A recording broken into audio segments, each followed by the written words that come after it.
can't imagine my mom ever writing poetry, and yet... A poem for Gus, who always said the wedding was a bad idea. Our father never hit us kids, at least not very hard, before the day my brother said with teenage disregard that he'd be dead before he'd see a wedding in our yard.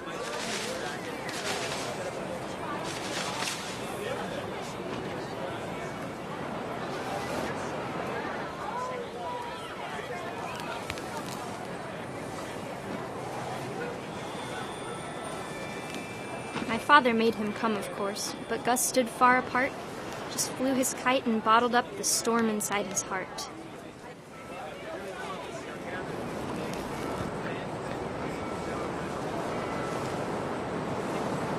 I tried to talk him out of it, but though he'd never met her, "We don't need a stepmom," were the words that I now remembered. pronounce you husband and wife. You may kiss the bride.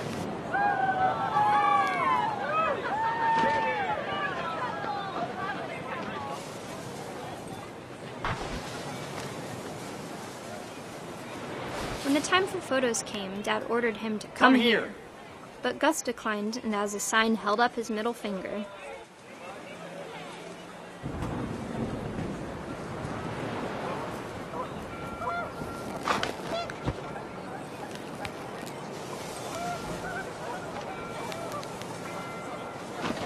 The wind picked up, and panicked geese appeared and quickly went. But all the humans did that day was go inside the tent.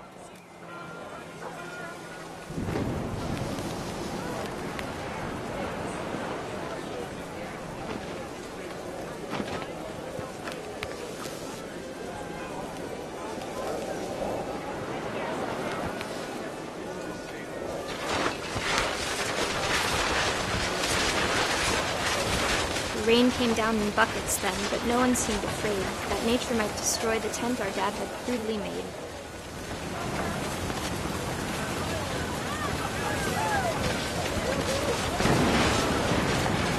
The thunder sounded much too close and full of angry power, but all my father said to this was, "Make the music louder."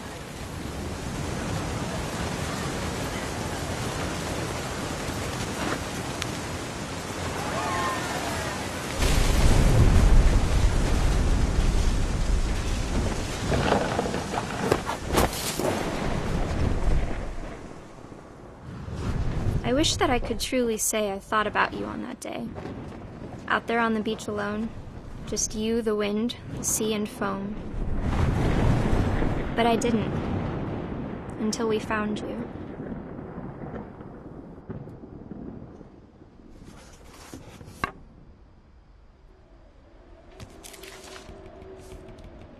She never talked about him, but Mom told me once if I was a boy, they were going to name me Gus.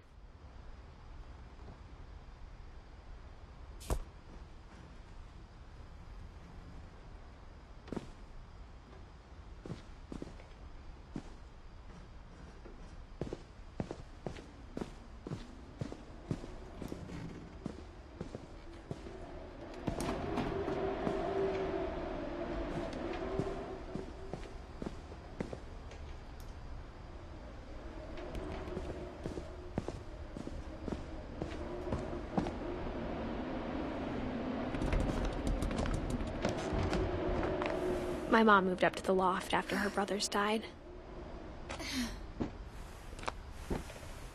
At the time, it was as far away as she could get.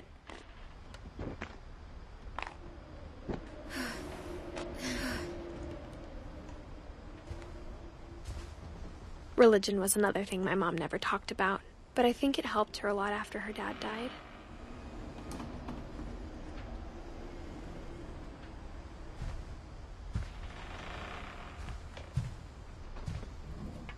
My mom moved to India a week after graduation and got a job teaching English.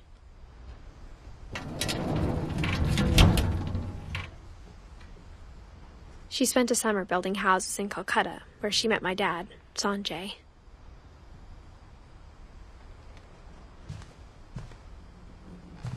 Louis was born a year later.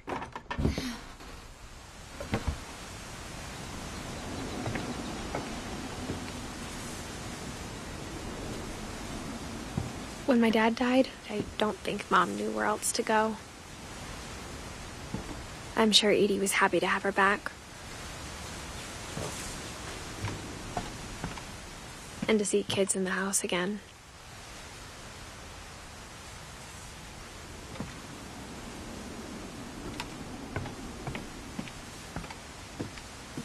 The house had to get a little bigger, but Edie was used to that.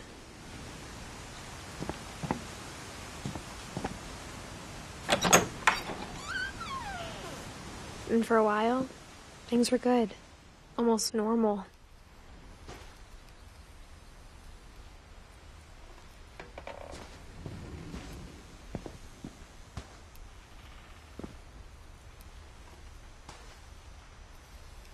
But it didn't last.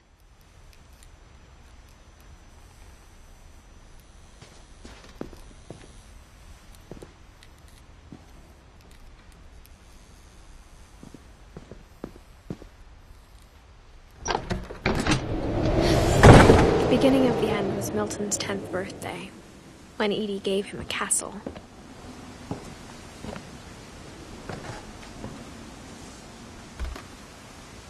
After Milton disappeared, the only thing he left behind was a room full of paintings.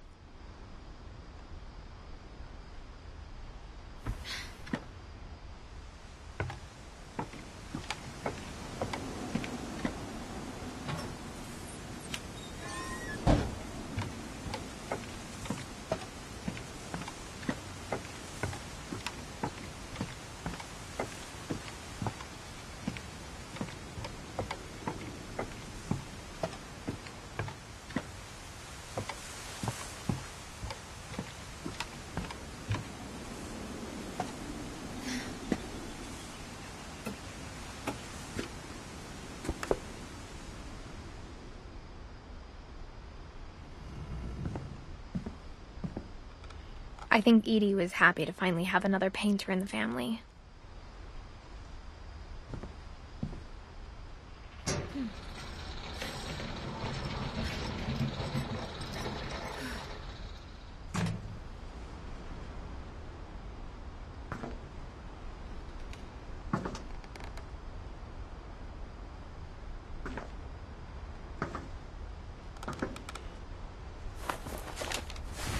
Milton Finch in The Magic Paintbrush.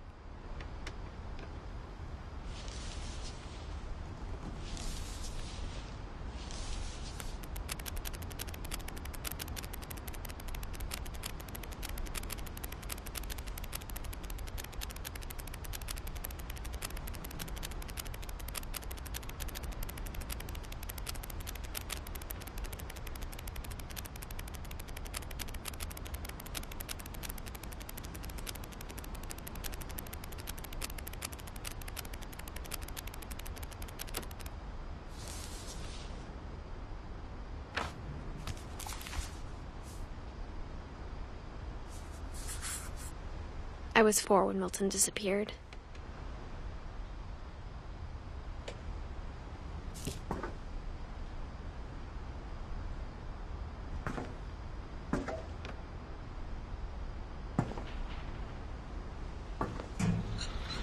Mom spent months searching for my brother. Then she sealed the doors.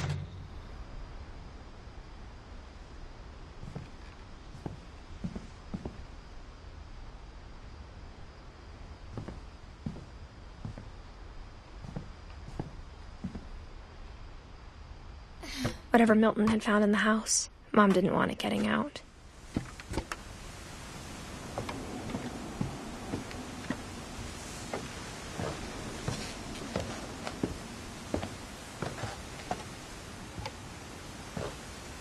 Mom definitely blamed Edie, but I think Louis blamed himself.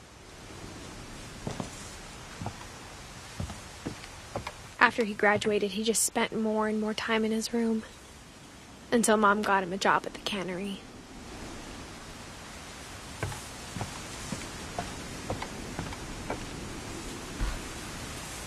Everyone always told me to stay out of Louis's room. Except Louis.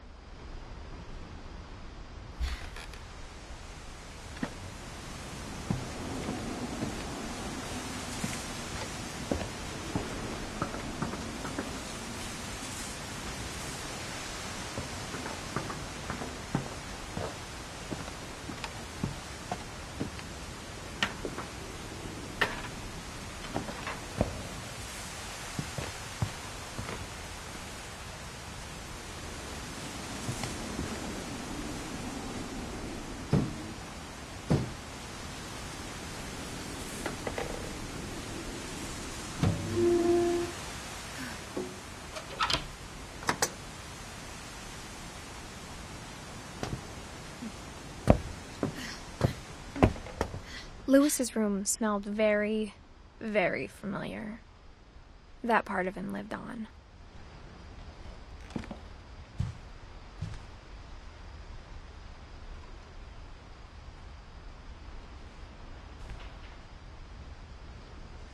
Lewis and I spent a lot of time playing games together, but he was surprisingly bad at them. He died a lot.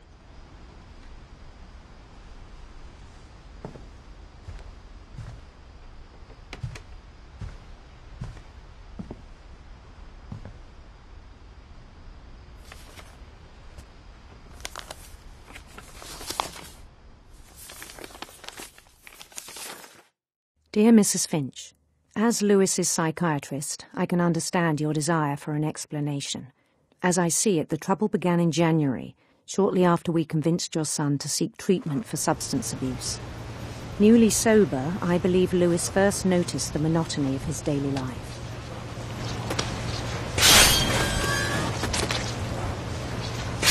He kept working at the cannery, but he withdrew part of himself. In our sessions, I saw the same behavior. His mind began to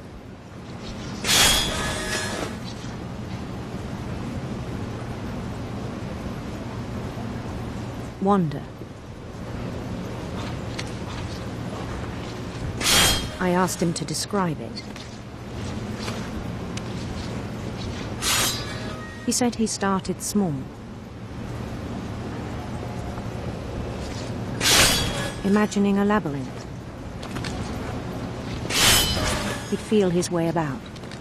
Then something moved. Bats. And toads.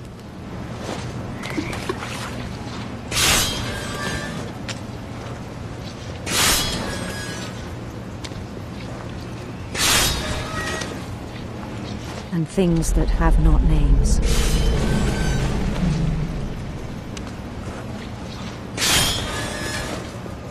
He knew it was all in his head. But he took it very seriously. I had hoped he'd find himself.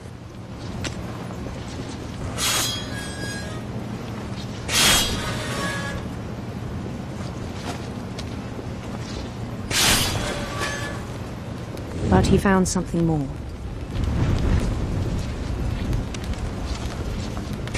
I worried about him then, daydreaming at the cannery.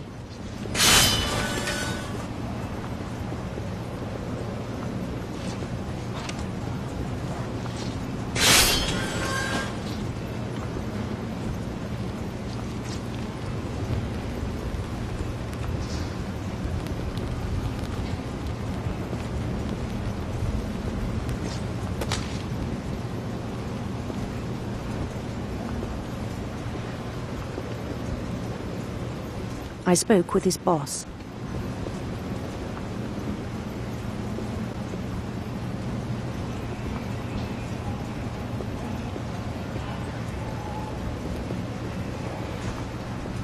But he said Lewis had become a model employee. Methodical, tireless, focused.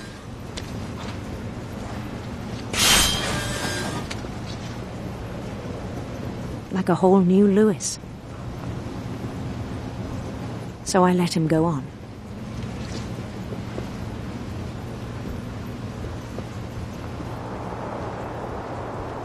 I even encouraged him. It seemed very promising at first.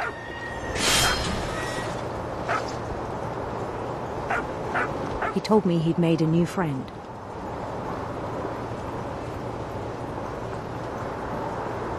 On the edge of a city he named Lewis Topia. He built the city up slowly, brick by brick. Then he made musicians.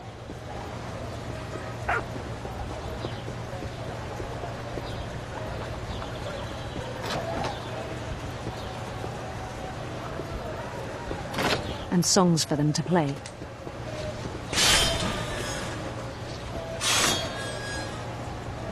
He talked about starting a band. and he was always humming something. Every day his imagination grew stronger.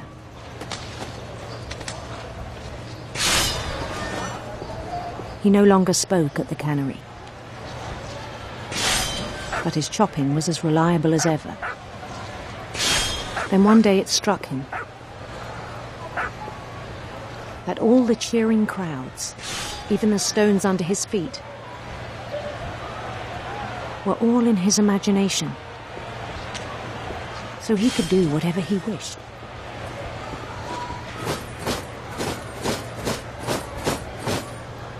He held an election for mayor, and he won. They begged him to stay, but his mind was already wandering. It became a game for him.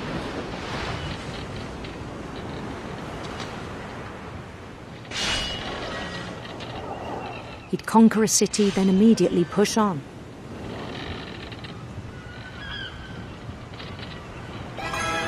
New Louisville. St. Louis. He started drifting away from our reality.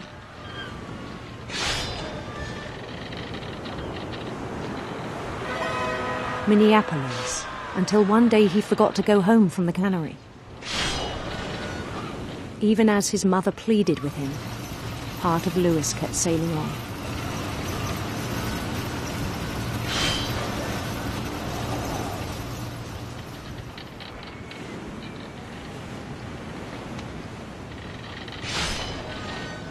In Louisburg, he heard rumors of a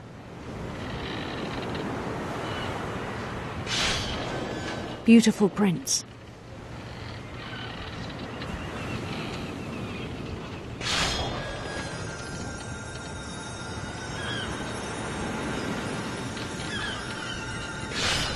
The prince was on his own quest for sinister serpents.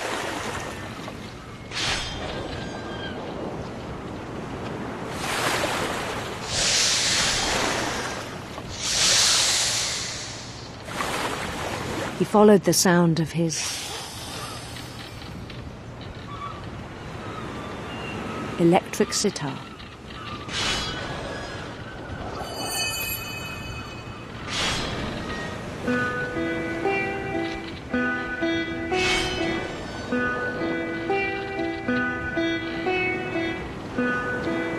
His chase led him to a golden palace east of the sun and west of the moon.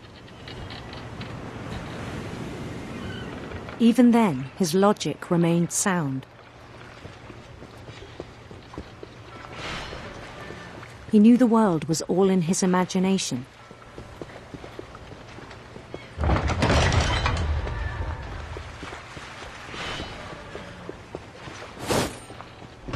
But he was so proud of having created it. In his own eyes, he'd become something greater than a king.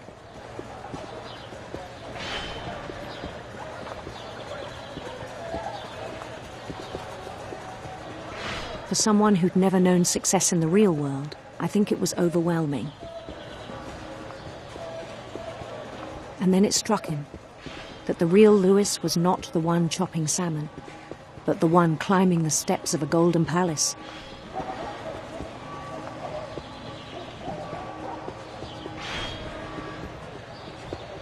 My imagination is as real as my body, he told me.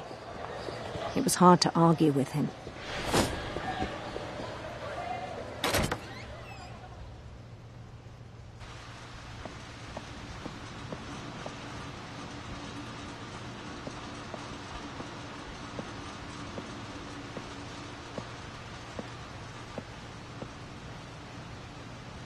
He began to forget the world we know.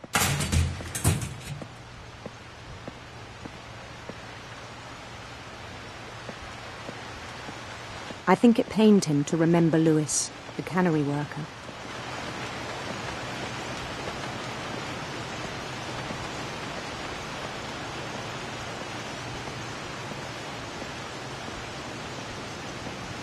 He began to despise the man with a royal contempt.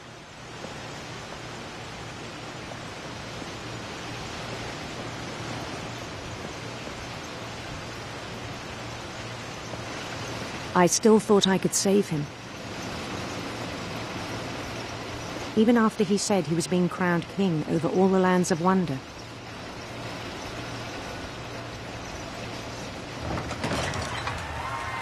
The palace would be packed with his companions.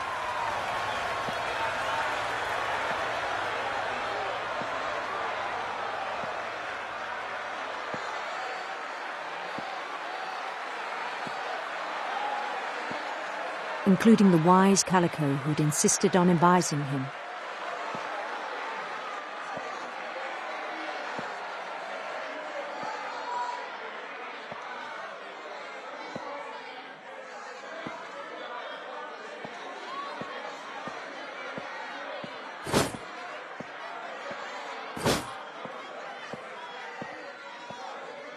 His prince waited, holding his crown.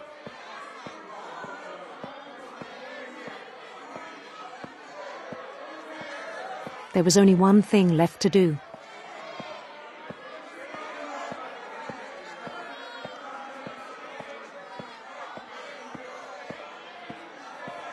Bend down his head.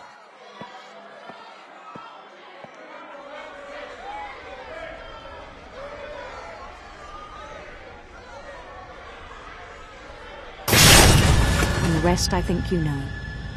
Mrs. Finch, your son was a kind man who will be missed by all of us who knew him.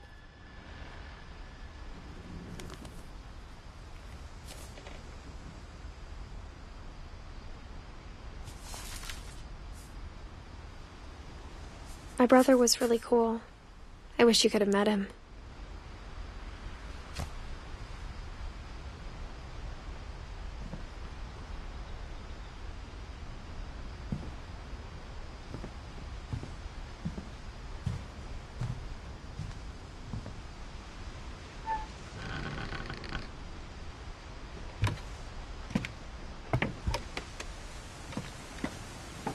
On the way back from Lewis's funeral, my mom told me to start packing.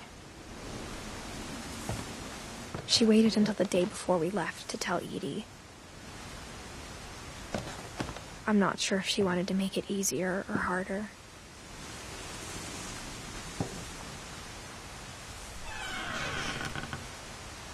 I wish we'd stayed. But I understand why we left.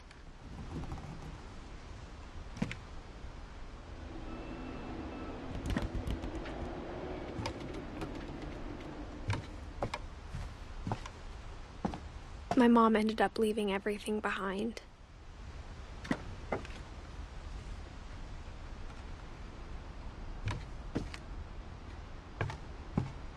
What happened that night had been coming for a long time.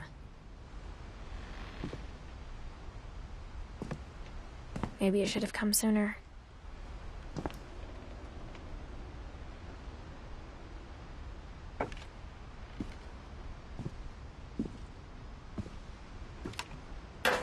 But it had to end one way or another. All that's left now is to tell you about that last night.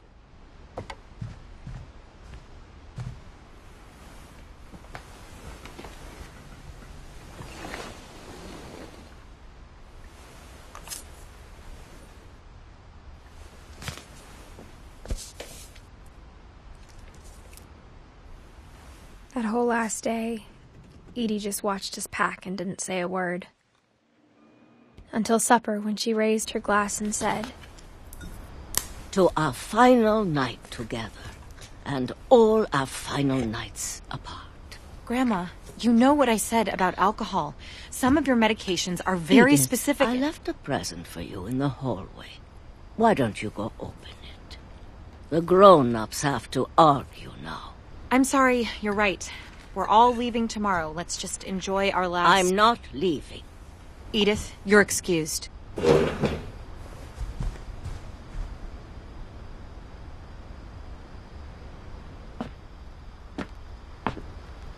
The power had been shut off that morning, but Edie always had plenty of candles.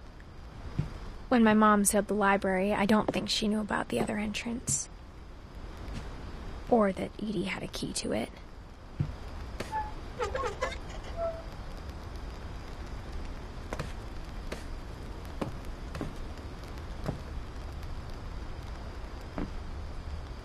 That thing you're afraid of isn't going to end when you leave the house.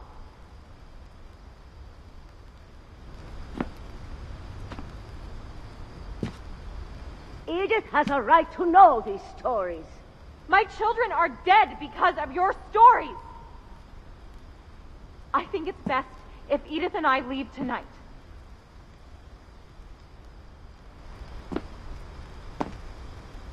We'll have the nursing home send a van for you in the morning, okay?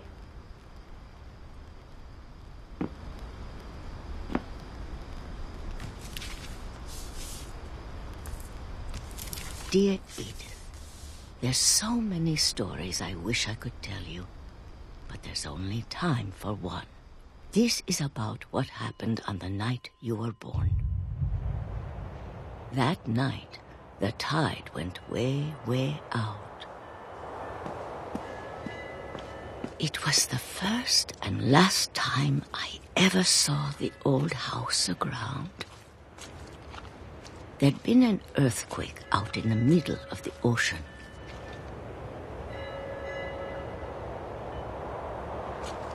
They called it the lowest tide in 1,000 years. God, it smelled awful. You know, I've seen that house every day of my life.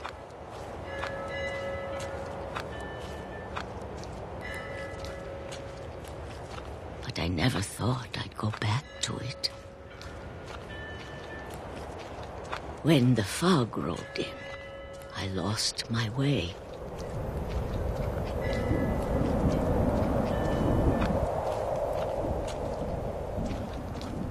I got turned around.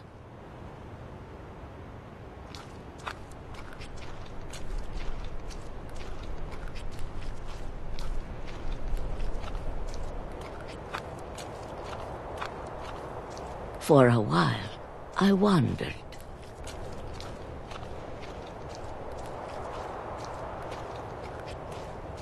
I started seeing things.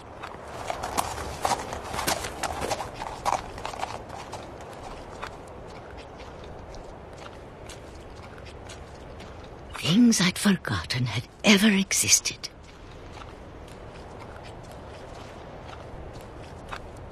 But when I saw them, they felt like old friends. That night, a lot of things came back to me. Or maybe I came back to them.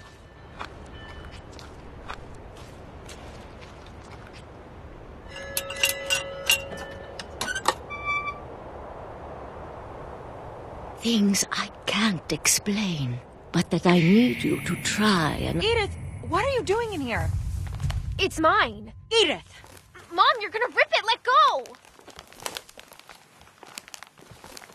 I kicked and screamed, but Mom dragged me to the car. I never saw Great-Grandma Edie again. The next morning, the van came to pick her up, but she was already gone. After that, we moved around a lot.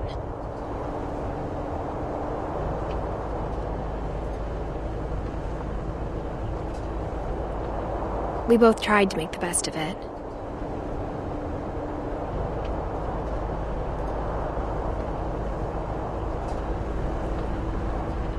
A few years went by.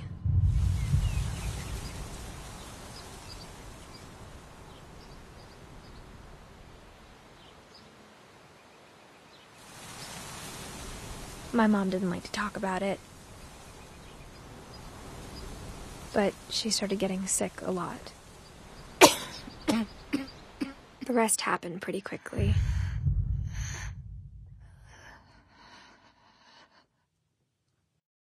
She got better for a while, and then she didn't. And then I was alone. The last Finch left alive.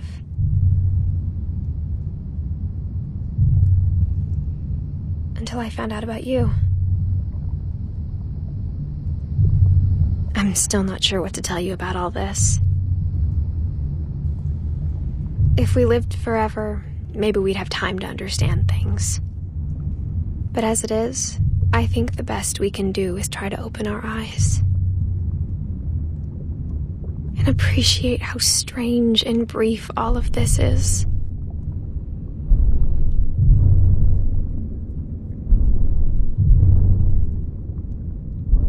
This journal was supposed to be for you. But now I hope you'll never see it. I just want to meet you. And tell you all these stories myself. But I guess if you're reading this now, things didn't work out that way.